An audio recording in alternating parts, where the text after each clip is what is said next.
Good afternoon, good morning, good evening to all of those joining us today. Thank you for participating in this webinar hosted by both Venable and the Bird and Bird law firms. My name is Dismas or Dislocaria, and I'm a partner here at Venable. Joining me today in this webinar will be my colleague Chris Griezadek. And from Bird and Bird, we have two speakers as well, Andrew Dean and Kevin Mununga. Today we're talking about foreign supplier access and government procurement, giving both US, UK, and EU perspectives. Next slide. We're going to go quickly into the program because we have a lot of content to cover, so we'll leave the bios for you all to review. Next slide. And also want to ask that folks hold questions until the end. We do plan to have some time for questions. So please, if you could hold your questions till the end, and we'll jump in at that time. Next slide.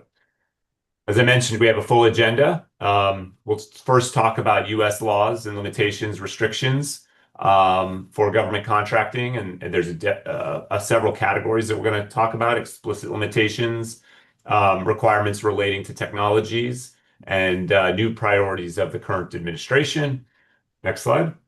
And then from the UK and EU perspective, we'll talk about foreign supplier access to those markets as well. So with that, I'm going to just jump right in, next slide, to our first topic of discussion on these explicit limitations and restrictions.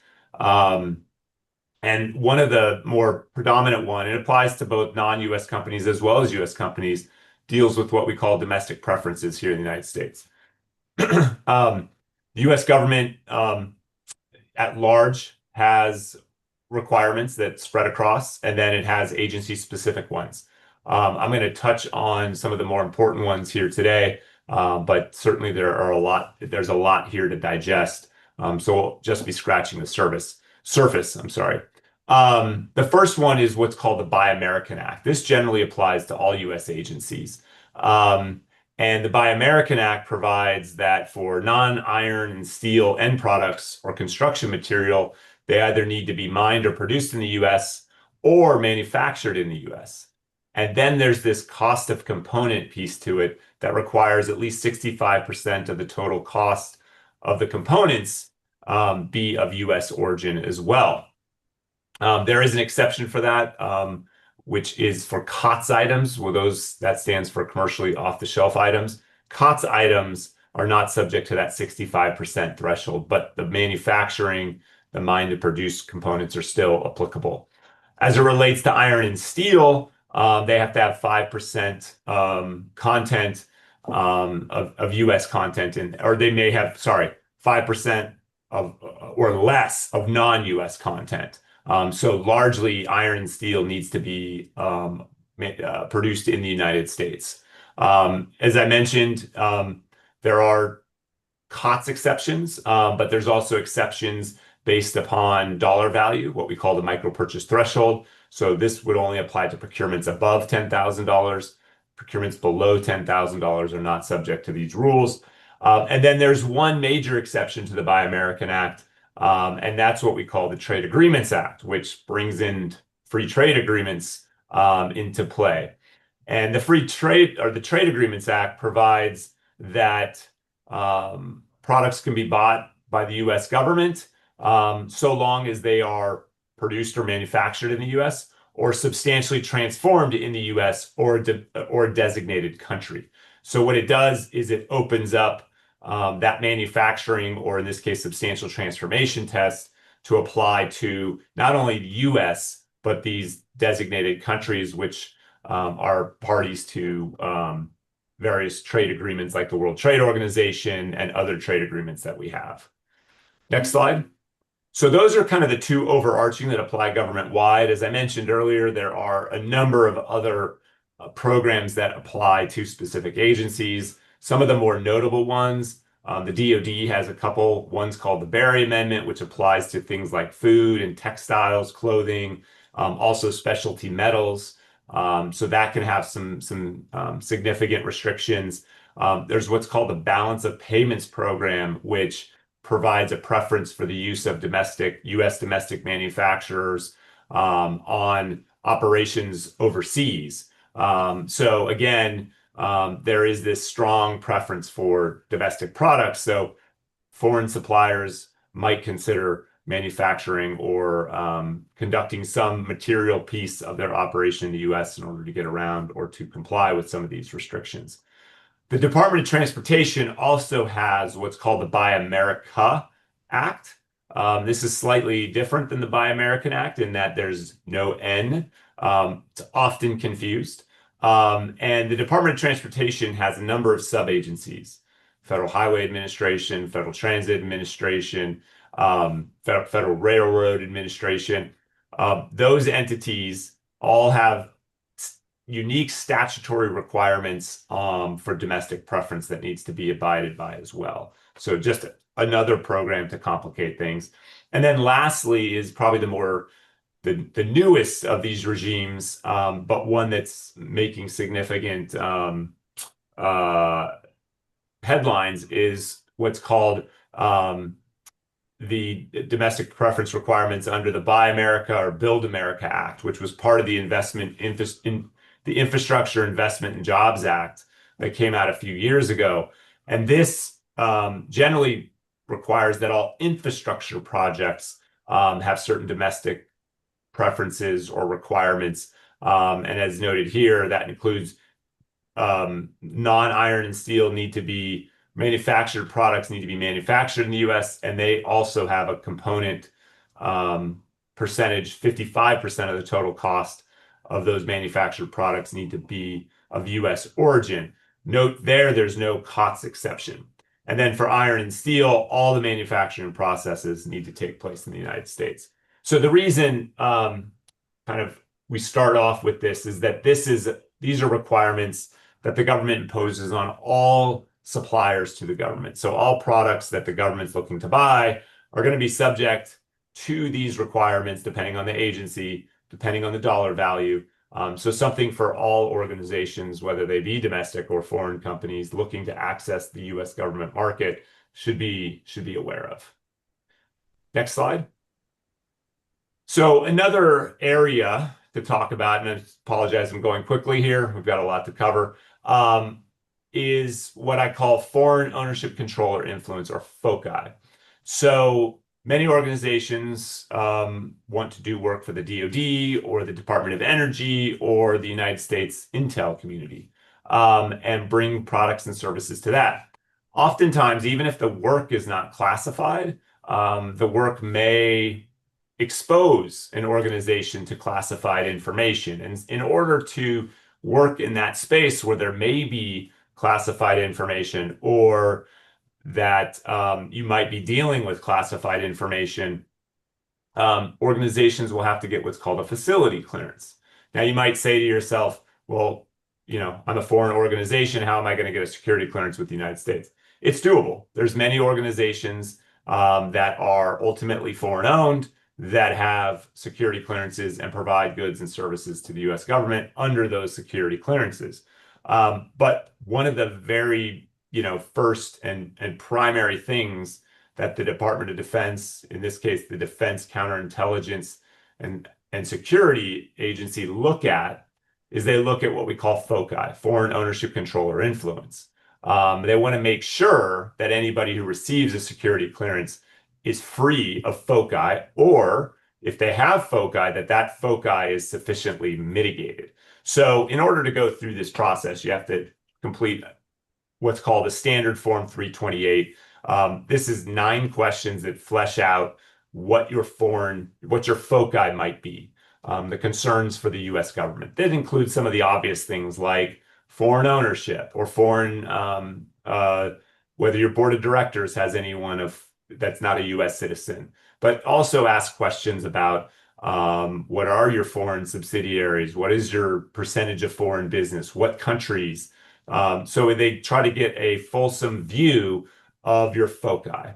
And depending upon your answers and explanations to those questions, the DCSA, Defense Counterintelligence Security Administration or Agency, they will look to mitigate any foci that's there. And there's a number of different factors and things that they will use, a number of different tools to mitigate foci. The simplest one is when there is foci, perhaps it's a minority interest in your organization. They'll look at putting in place a board resolution. The board resolution would provide that certain information cannot go beyond the board. And so they'll look for that as kind of the minimum. And then there's things called a security control agreement, special security agreement. These are going to change based upon the level of foci, all the way to what we call a proxy or voting agreement. And that's where the most extreme situation, where you have probably a US-based company that is wholly owned or majority owned by a foreign based entity. In that situation, they'll look to put in place a board of directors that will be comprised of US citizens. Oftentimes, they're folks that have background in the DoD or intel community, and that board will serve as the governing board for that US entity to ensure that certain information is not shared beyond that entity with the foreign interests. So that's the most extreme of the various mitigation tools. But again, the big takeaway here is that just because you might be a foreign-based company or foreign-owned company, it doesn't mean you can't play in this space. Just requires certain measures and steps in order to get there. Okay, I know I've been talking here, and I'm going to turn it over to my colleague Chris to talk about a few topics as well. Next slide. Hi, all. So moving along from the domestic preferences, which are sort of applicable to at the supplier company level, to some restrictions that apply to specific non-US technologies. The first one that I want to talk about is called Section 889, and it comes from the National Defense Authorization Act of fiscal year 2019. It's the big defense bill that passes every year through the United States Congress. And the statute basically says that unless you have an exception or a waiver, the government can't contract for or with entities that use certain telecommunications equipment because it's a high risk due to its connection to the People's Republic of China. There are two components to this. Part A has to do with what you can deliver or use as a part of your performance for the US government of the contract. And so that part basically says you can't use in that performance or deliver to the government any equipment, system, or service that uses telecommunications equipment from certain designated Chinese companies. I list them on the slide here. Huawei is one of the ones that people have heard of the most, or their affiliates, if that equipment is a substantial or essential element or critical technology of the system. That's my best summary of it. It's actually a very convoluted definition, both in the statute and the implementing regulations. But there it is. And the basic idea, again, is the government, agencies don't want to have these technologies as a part of their supply chain. Part B is the part that I really like to foot stomp with people because it's actually much broader. It's not just about what you deliver to the government or what you use as a part of your performance. It's about what you use at all as a company if you are serving the US government. So if you are a federal contractor, you cannot use these cover technologies anywhere, whether or not it's a part of your performance of the government contract for the United States. So that's obviously very broad. We'll get to some of the compliance risks in a second here. But rounding out just the basic framework here, the Department of Defense has the authority to expand the list of covered companies. It hasn't yet, but it could in the future. There are certain exceptions that I list here. They're not meant to be super broad, but services that connect to facilities of a third party or equipment that can't route or redirect user data traffic. Finally, each contracting agency used to be able to waive these requirements for sort of a phase-in period, but that ended in 2022. Now only the Director of National Intelligence can actually issue a waiver. And some of those have been issued.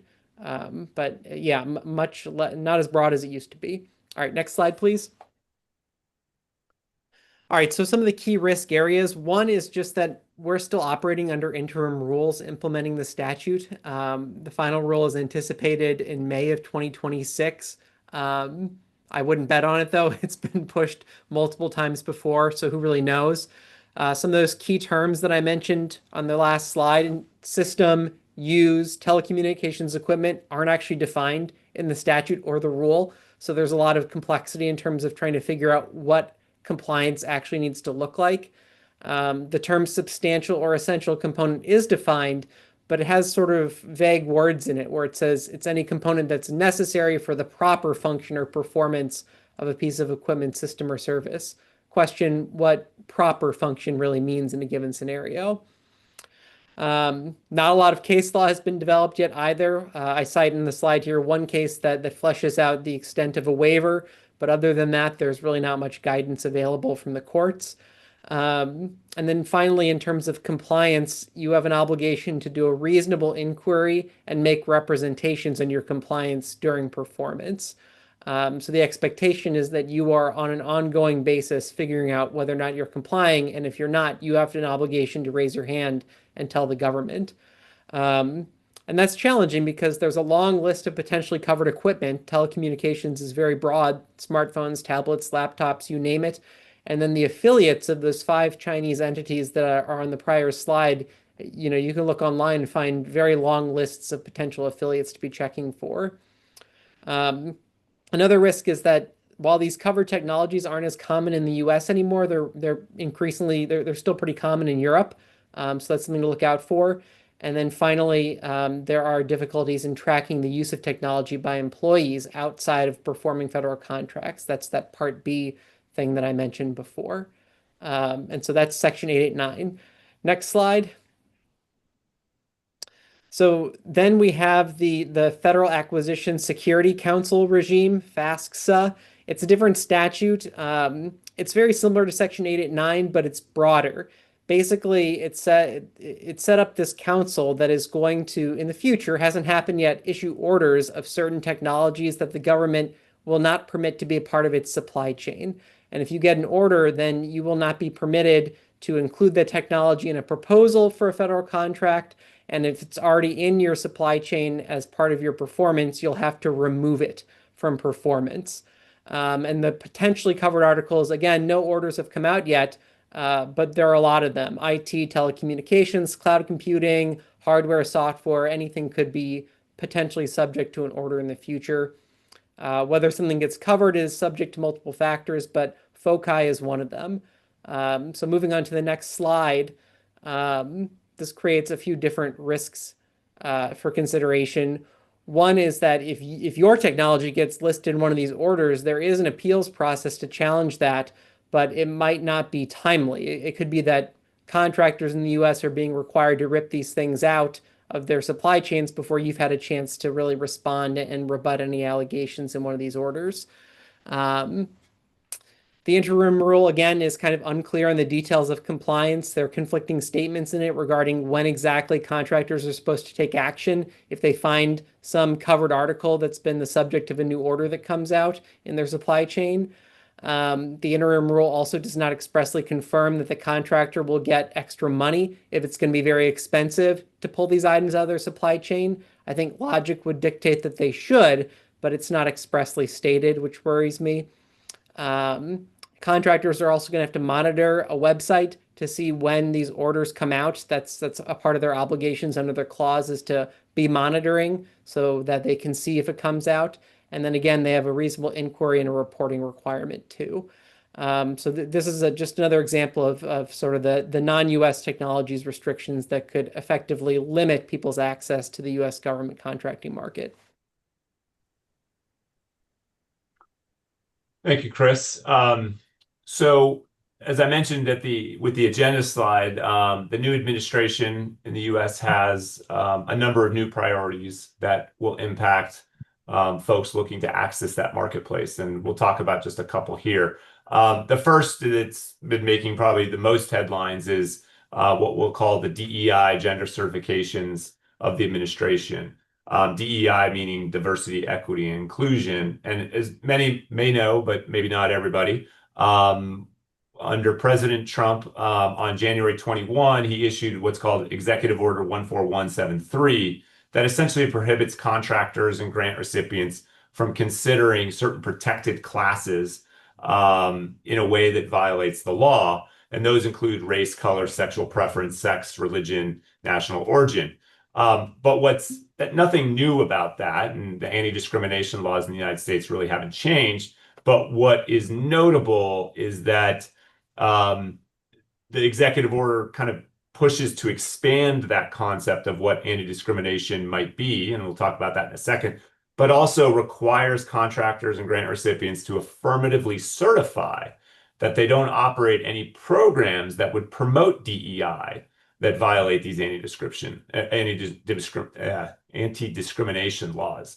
And that is notable because that certification affixes a certain statutory remedy if there's a violation. And that's under what's called the False Claims Act, which provides that a certification, in this case, an affirmative certification, can subject the contractor to 3 times the damage if there's a violation. And so that's pretty notable. Now, there's a lot of questions about what is the damage of having a DEI program that is found to violate anti-discrimination laws. Those are all good discussion topics, probably not for this call or this webinar, but certainly things that we've been discussing here. But the bottom line is that the executive order and this directive to implement these certifications has created heightened risk for contractors that might have DEI programs. Now, there's been a number of lawsuits filed to challenge this under a variety of reasons, including the First Amendment and a number of other things here. But there initially was a nationwide injunction that was lifted, and since then there's been no nationwide injunction. Now there are some injunctions against certain agencies like Department of Ed. There's also some injunctions in certain locations in the United States like the Northwest, but there's nothing all-encompassing. And so as of now, this executive order and the implementation of it has been allowed, and it's moving forward. Now, one important piece is that first of all, it doesn't focus on extraterritorial discrimination. So any company looking to do business with the US government, this would only apply to the workforce based in the US. It wouldn't necessarily apply to workforce based overseas. Now, there is some minor exceptions to that where the US anti-discrimination laws could apply overseas, but there's a couple different things that have to be triggered for that to happen. But it largely applies to the workforce here. And we were left with a lot of questions and uncertainty as to what did this executive order actually mean? Well, next slide. That was meant to be clarified in late July when the Attorney General Pam Bondi issued guidance to better explain what it is that they are looking for when they talk about discrimination under this executive order. And right here, there's a few different kind of bullet points here. Unlawful preferential treatment based on a protected class, the use of a protected class for proxies, unlawful segregation, which they have articulated as things like affinity groups could be an issue, the unlawful use of protected characteristics, and then training programs that might promote discrimination or a hostile work environment. Things like anti-bias training were considered to potentially fall within that group. So there's a lot actually to discuss and dissect here, but wanted to just put it on everybody's radar. The AG also, in this same memo in July, provides a number of best practices that one can follow to kind of avoid noncompliance with this new DEI priority of the president. So with that, Chris, I'll turn it back to you on one last point before we turn it over to our friends at Bird and Bird. This is a very quick slide. We just wanted to mention that another priority of the new administration is procurement consolidation, and you can see the relevant references here, but the long and short of it is that there is going to be a movement towards consolidating procurement functions within the General Services Administration to buy things for other agencies. And There's also going to be a movement towards commercial products and services. There's already a statutory mandate for that, but the current administration is going to hammer it even more, I think. That's what's been signaled by these items. And they're going to be designating certain contracts moving forward as required use. So entities throughout the government will have to use those contracts after that designation happens.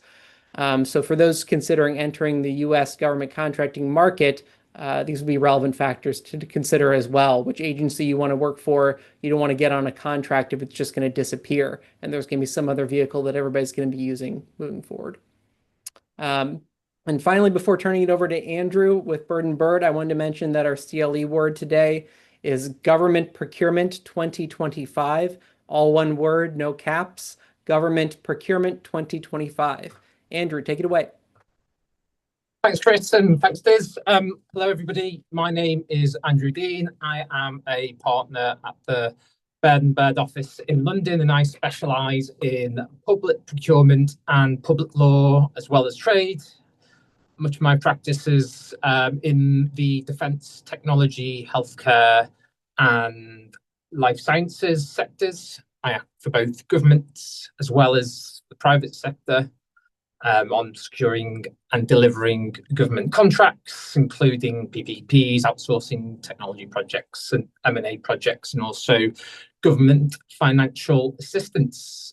Today, I will be sharing some UK perspectives on how these changes are playing out, from evolving compliance requirements to strategic opportunities for collaboration across borders, and ultimately how you can establish or expand your UK government and public sector book of business.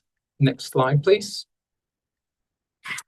Once upon a time, there wouldn't be a standalone UK section in a webinar like this. As a former EU member state, the UK was fully aligned with EU procurement laws, which Kevin will be covering shortly. But post-Brexit, the UK has taken a different path. Brexit, as mentioned on the slides, was largely a decision based on regaining sovereignty over UK laws and policies. The expectation was that Brexit would enable the UK to move to more of a buy British approach. The paradox being that actually, at the same time, it also entered into international commitments on public procurement, such as becoming a member in its own right of the WTO Government Procurement Agreement, which re-imported a lot of the rules, particularly around foreign supplier access, into our new Procurement Act 2023. The Procurement Act consolidates all the various different procurement rules into one statutory framework. It covers all types of government entities, from federal or central government to local authorities, as well as wider public sector bodies such as schools and the NHS. It also covers most of the most contracts procured. So we have a new standalone framework, which at the heart of it enshrines what we called as a EU member state non-discrimination. And now in the UK, we now have a concept called treaty state suppliers. And that means that if you are a supplier from one of the countries that are covered by the UK's trade agreements, you will have assured and secured access to UK procurement opportunities, with some exceptions which I'll cover off in the next slide. Where you are a supplier that is a non-treaty state supplier, or it's not a covered contract in one of the UK procurement commitment agreements, generally speaking, you don't have legally secured and guaranteed access to UK procurements. But in practice, particularly at the moment, you will be generally allowed to participate, subject to any changes in geopolitical headwinds. Next slide, please. I mentioned that there were a few exceptions to the obligation to provide access to treaty state suppliers. There are a number of procurement exemptions, such as urgency and national security, where the UK government can limit the competition just to domestic suppliers. There aren't the same extent of provisions and restrictions and requirements as Chris and Diz covered under US law. It's fairly straightforward, but there are indirect barriers, particularly for suppliers that are looking to access UK procurement opportunities for the first time, particularly in relation to the financial standing of the organisation, your previous track record, and other provisions such as IT and security requirements. Where there is a potential closed door, whether that's because you are not allowed into a procurement because of nationality or because you don't meet the minimum requirements, there are opportunities to potentially participate in some other ways other than bidding directly. So you could form a consortium, you could subcontract or act as subcontractor or appear in the supply chain elsewhere, or alternatively, and as is increasingly common at the moment, we're seeing a lot of foreign investment in the form of acquisitions of UK defence supplies, which gives you ready-made access to UK procurement opportunities. Next slide, please. What I've done is list the different types of arrangements that the UK government typically procure. The first one is a standalone traditional contract between the public sector purchaser and the private sector supplier. You've then got framework agreements, which are closed arrangements with pre-approved suppliers, which provides a streamlined procurement process for ordering goods, works, and services from those pre-approved suppliers. They are closed arrangements in the sense that they are only enabled for the suppliers that were originally procured. And therefore, if you're a new supplier, frameworks are quite challenging in the sense that you need to wait for them to be relet. Usually frameworks are for a maximum duration of 4 years. Then we have a new concept, which is a dynamic market, which is very much like a framework agreement, but it permits new suppliers to join at any time, which is very helpful, particularly for new entrants and SMEs. There are then 3 different types of award procedures. You've got the open procedure, which is a single stage process. You make one submission and then you're either on or you're off the final award decision. Then you have a competitive flexible procedure, which is where there's an open competition with numerous bidders across various different rounds of tendering. And then you have a direct award, which is where government can bypass the need for procurement and award contracts to suppliers. Next slide, please.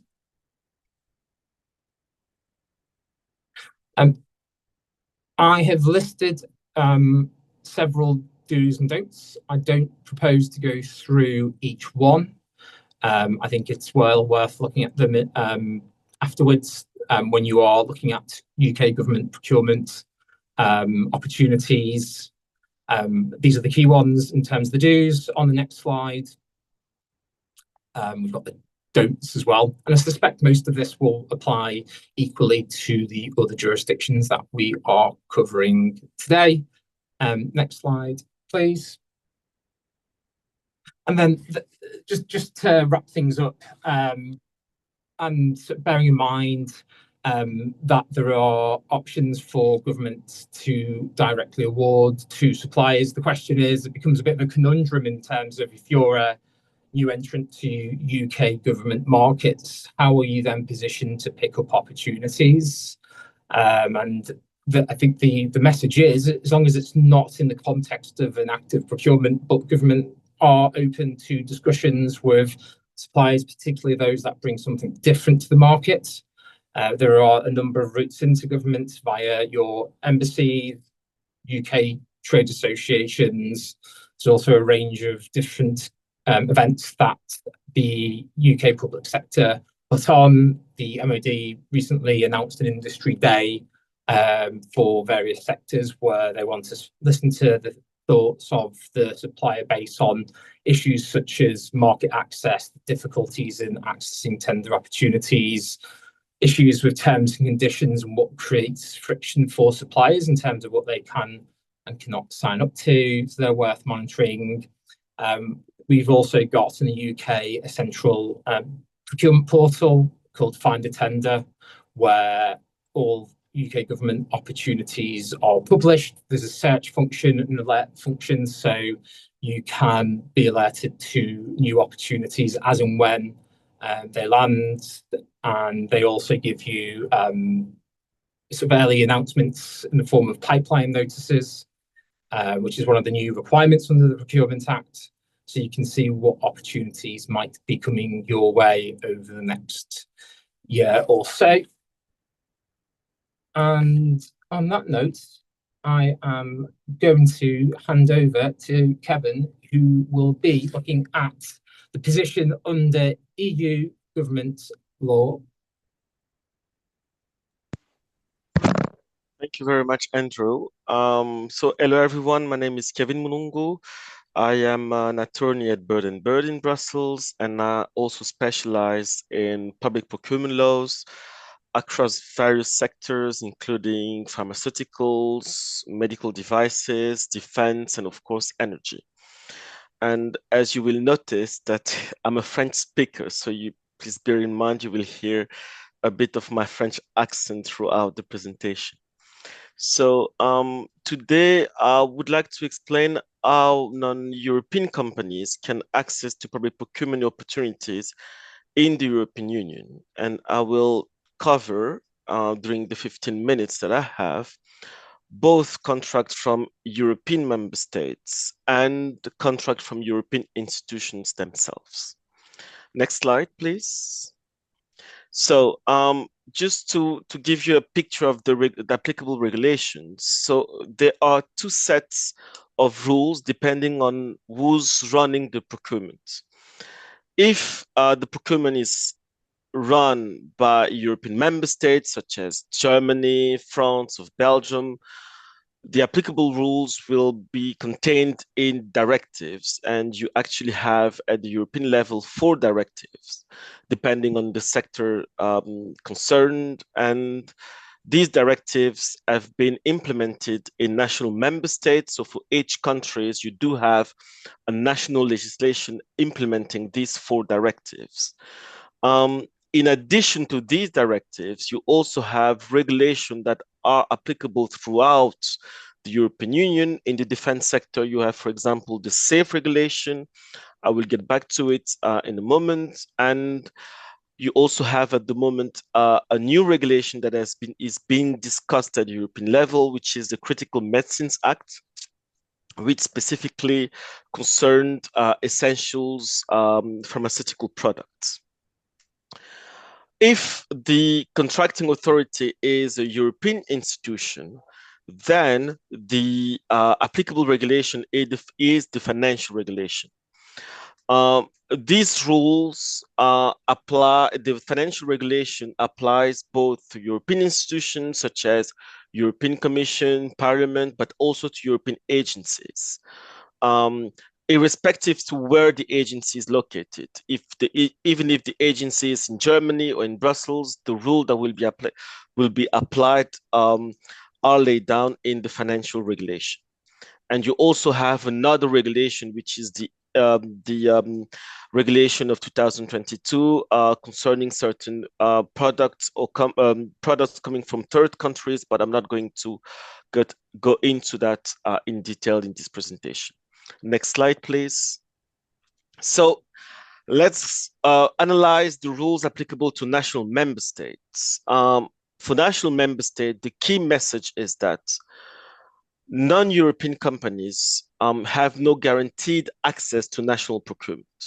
So you have a specific rule provided in the directive and transposed in all member states, which specifically provides that contracting authorities are not obliged to treat companies or products or services coming from third countries equally than European products or economic operators, unless there is an international agreement. The consequence of this rule is that, well, you actually have to conduct a case-by-case analysis. So if you are in a specific procurement, and in that procurement, you are a country coming from a company coming from a country that has an international agreement with the European Union, provided that the specific procurement falls within the scope of that international agreement, you have guaranteed access. Otherwise, the access to the procurement procedure may be denied by contracting authorities. So what we see in practice is that depending on the subject matter of the procurement, sometimes you can have contracting authorities saying that, well, this procurement is opened to all companies, and you have other procurement procedures, you have specific provision in the tender documents providing that this contract is limited to European companies or companies that come from country with an international agreement with the European Union. What we also observe is that, for example, in some international agreements, such as the GPA, you have a security exception. And security exception allows contracting authority to close the market for reason pertaining to public order and safety, intellectual property, for example, or protection of human health. And sometimes we also see in national procurement, contracting authorities saying that, well, we decide to apply the security exception in this case, which as a consequence result that only companies from the European Union are allowed to submit an offer. Non-EU companies are not allowed. In addition, you do have some specific rules applicable in specific sectors, such as, for example, in the defense sector. Next slide. So, for example, in the defense sector, there is a new regulation, the SAFE regulation, that has been adopted a few months ago, that is already into force in theory, but will be really applicable next year. And this regulation contains specific rules that will be applicable to public procurement tendered by national member states, but financed by European funds. And there will be several rules provided in this regulation. Specifically, this regulation will provide that only countries established and with executive management within the European Union or EFTA countries or Ukraine, for example, will be allowed to participate in these procurement procedures. And for third countries, their participation is contingent to the existence of an additional bilateral or multilateral agreement with the European Union, which will ensure that the defense and security interests of the European Union are well safeguarded. In a nutshell, what does it mean is that in the defense sector, in addition to the rules that are provided in the directive, you will have additional rules provided in this regulation. And this regulation will further restrict the access to European markets in public procurement in the defense sector. I'll just explain it here as an example, of course. If you want more details, we'll refer to the slide deck, which contains additional details on this specific regulation. Next slide, please.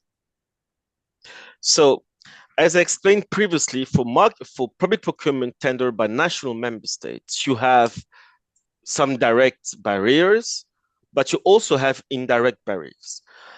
What do I mean here, actually? I cover here, imagine that you have you are a US company, you are allowed to participate. You do not have any issue in that regard. Actually, there are still some indirect issues that you have to take into consideration. First one is technical requirements. Most tender specifications provide formal compliance. For example, you have to tender your offer in a specific language, which is the national language. That, of course, something that you will have to consider. You also have foreign subsidies control. So if, for example, in the US, you do perform public procurement for the government, you will have to notify this public procurement within the European Union, subject to certain conditions and thresholds. And of course, the European Commission has actually the power to say that, well, in my view, your participation in this public procurement will distort the competition, so I will prohibit you from participating in this national public procurement procedure. In addition to that, you also have some conditions pertaining to financial standing and IT and information security. Another requirement that is really important is the personal and experience conditions. One thing I would like to highlight here, what we observe in practice, we have a lot of US companies that are willing to participate in national public procurement, but would like to rely on their staff that are located outside of the European Union. This is something that you always have to in mind. You will have employment laws that will be applicable. This person would probably needs to have work permits within a national member state to be able to effectively perform the public procurement. So that's something to have in mind, of course, when you decide to participate in a national public procurement. And the last one is the commercial terms challenges. That's a question that we have all the time. That's the main issue that non-EU companies have is, well, when can we negotiate the contract? Well, actually, depending on the countries, the contract is actually not negotiable. So that's something that you really have, you should have in mind when you receive a tender specification. There's something that is not acceptable in your view. Pay careful attention. Perhaps the mitigation strategy should be to engage actively in the Q&A process in order to seek amendment, because once the contract is awarded, you will not be able to negotiate the contract with the contracting authority. Next slide, please. So let's get into public procurement of European institutions. As I explained previously, this is a different set of regulation, and the applicable regulation here is the financial regulation. Luckily, the rules are not completely different to those applicable to national member states, in the sense that the default access, so all European companies, of course, have access. If you are a non-EU company, your participation will be contingent to the existence of an international treaty. So again, a case-by-case analysis will be required. In the financial regulation, you can request a waiver on a case-by-case basis, or the contracting authority could request a waiver on a case-by-case basis. But the main rule is that you really have to have in mind, if you have a contract, you see a contract, this will be interesting for you, please double check whether or not you have access, or if there is an international treaty, of course, between the European Union and your home member states. Again, for the European institutions, in addition to this direct rule, the rules concerning the existence of international treaties, of course, you have to take into consideration some requirements that could actually constitute an indirect barrier. So I already mentioned the foreign subsidies control rules. Of course, you have selection criteria. There's one thing that I would also like to highlight here is, at the European level, but also in member state, but it's not already implemented actually. But at the European level, for example, in technology or in public procurement concerning technologies, you have a 5G toolbox. And this 5G toolbox include several requirements which actually in the end tends to exclude companies or products coming from certain countries such as China, for example. So of course, sometimes in the tender specification, there is a reference to the 5G toolbox, and that actually means that you'll have to double check whether the components, the product that you use, or a subcontractor that you use in order to perform the contract actually do not fall under one of the restrictions provided at the European level. Next slide, please. So let's wrap things up quickly. So as I explained, case-by-case analysis, if you are a non-EU country, you always have to double check either national procurement, but also for procurement tender by European institutions, it's a case-by-case analysis. In the sense that the first thing you have to double check is whether or not there is an international treaty. If not, please double check perhaps in the tender specification, the contracting authority decided to open the contract to all companies, irrespective to their own member state. So when direct access is denied, if based on that, it's clear that you cannot directly participate, of course, one thing you can try to do, you can also see is how you can participate in the supply chain. For example, as a manufacturer, whether or not you can provide some products. Generally, the rules concerning products are more flexible, so it's easier actually to supply products to the end contractor rather than to participate directly.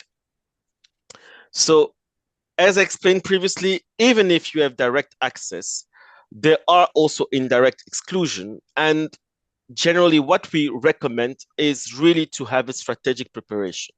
So first of all, is if you are interested in participating in procurement tender within the European Union, one thing that is fundamental, try to have an internal alignment. Most companies have standard terms and conditions.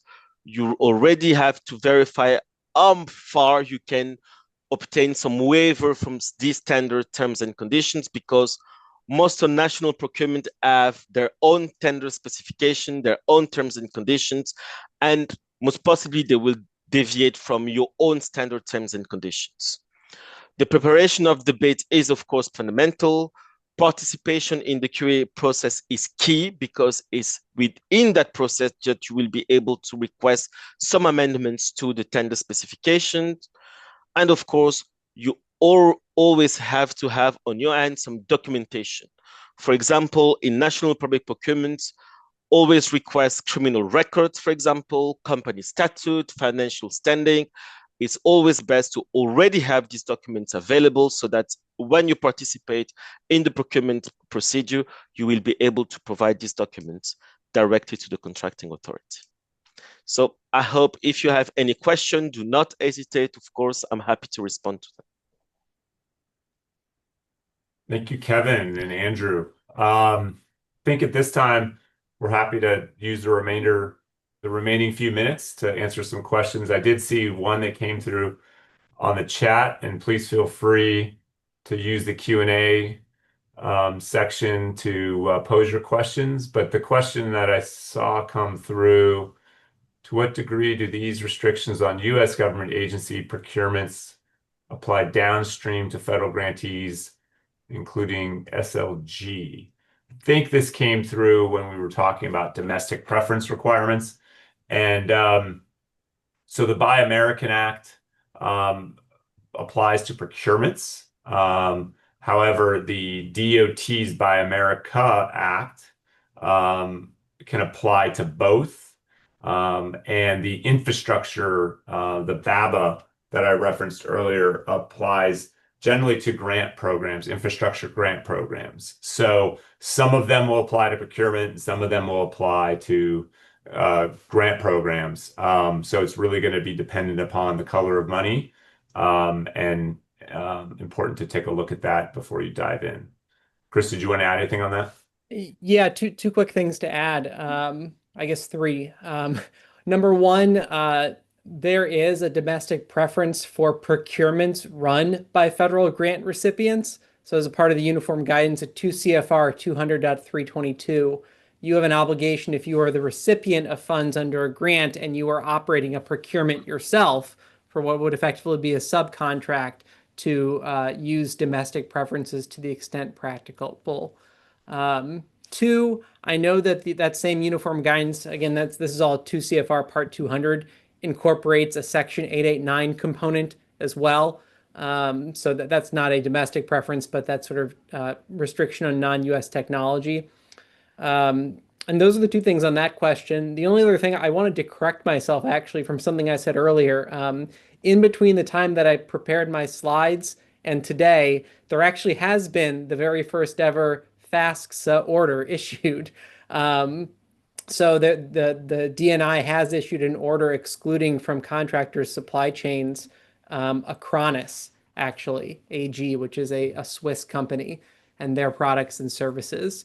And so, to the extent anybody's interested in that, or if that applies to them, you can get more information on the System for Award Management, sam.gov. Great. Thank you, Chris. I don't see any other questions, but oh wait, maybe one came in. Andrew or Kevin, this might come to you. Is there an EU website that posts tender opportunities similar to the UK Find a Tender website? I think the answer is yes. Sorry, Kevin. Go ahead. So yes, indeed, there is. For EU institutions and for national member states, you have a European platform, and in this European platform, indeed, you do have all tender opportunities. So we do have indeed the same one.